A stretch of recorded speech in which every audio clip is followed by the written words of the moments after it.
মুর্শিদাবাদের শামশেরগঞ্জের শিবপুরে গঙ্গায় ভয়াবহ ভাঙন, নদী গ্রাসে জমি বাড়ি, আতঙ্কে ঘরছাড়া বাসিন্দারা।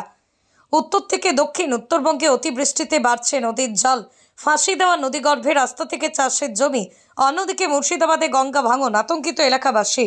সব জায়গায় প্রশাসনিক উদাসীনতার অভিযোগ বাসিন্দাদের। গঙ্গার জলস্তর বাড়তেই ফের গঙ্গা ভাঙন শুরু মুর্শিদাবাদের শামশেরগঞ্জে। গঙ্গার জলস্তর বাড়তেই ফের গঙ্গা ভাঙন শুরু মুর্শিদাবাদের শামশেরগঞ্জে। মুর্শিদাবাদ জেলার গঙ্গা ভাঙন বেশ কিছুদিন ধরেই চোখ রাঙাচ্ছে ভিটেমাটি ছাড়া বেশ কিছু পরিবার।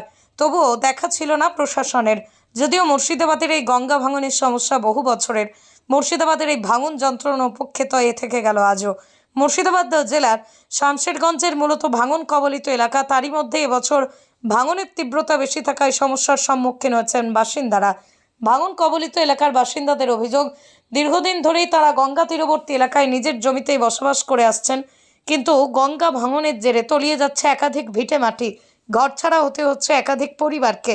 শামশেরগঞ্জের গঙ্গাপাড়ের সমগ্র এলাকা জুড়ে ভাঙনের জেরে গঙ্গা গর্ভে তলিয়ে গিয়েছে বেশ কিছু ঘর। স্কুলে আজকে গঙ্গা ভাঙন হওয়ার কারণে কোনো ছাত্রছাত্রী উপস্থিত হয়নি এবং স্কুল নদী থেকে 100 মিটারেরও কম দূরত্ব এখন আছে। ফলে আমরাও আতঙ্কে আছি যে আগামীতে স্কুলটিকে থাকবে কিনা। আচ্ছা, এখন তাহলে খুবই আতঙ্কিত আছেন আপনারাও? অত্যন্ত আতঙ্কিত আছি এবং যে কোনো মুহূর্তে যেভাবে ভাঙন চলছে আজকে সকাল থেকে 9:30 থেকে, তাতে স্কুলের কাছে আসতে খুব বেশি সময় লাগবে বলে মনে হয় না।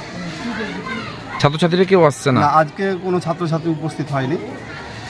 তবে এটা ভালো দিক যে পঞ্চায়েতের পক্ষ থেকে প্রধানের উদ্যোগে গ্রামবাসী এফেক্টেড হয়েছে, তারা এখন ঘর ছাড়া। আর আজকে যেটা দেখলাম 9:30 থেকে গঙ্গা ভাঙন শুরু হয়েছে, এটা অ্যাকচুয়ালি জাতীয় বিপর্যয়। এটা 2020 সাল থেকেই চলছে।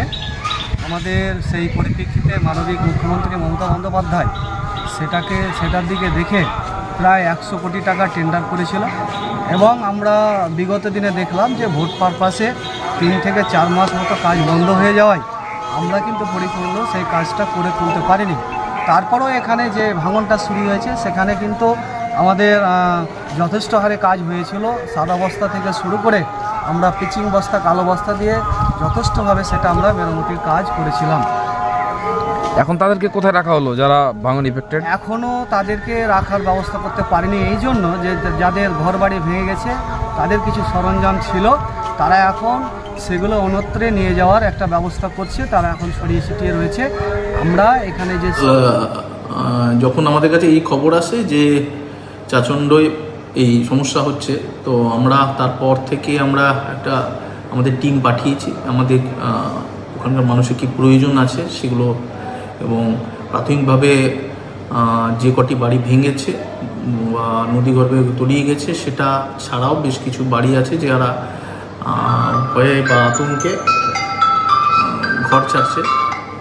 তো আমরা চেষ্টা করছি তাদের এখনকার মতো যেটা সবথেকে প্রয়োজনীয়, যেটা দরকার সেটা হচ্ছে খাবার এবং জামা কাপড় এবং ব্ল্যাঙ্কেট, এই চাল, এই জিনিসগুলো ইমিডিয়েটলি প্রোভাইড করার প্রধানকেও বলেছি আসতে।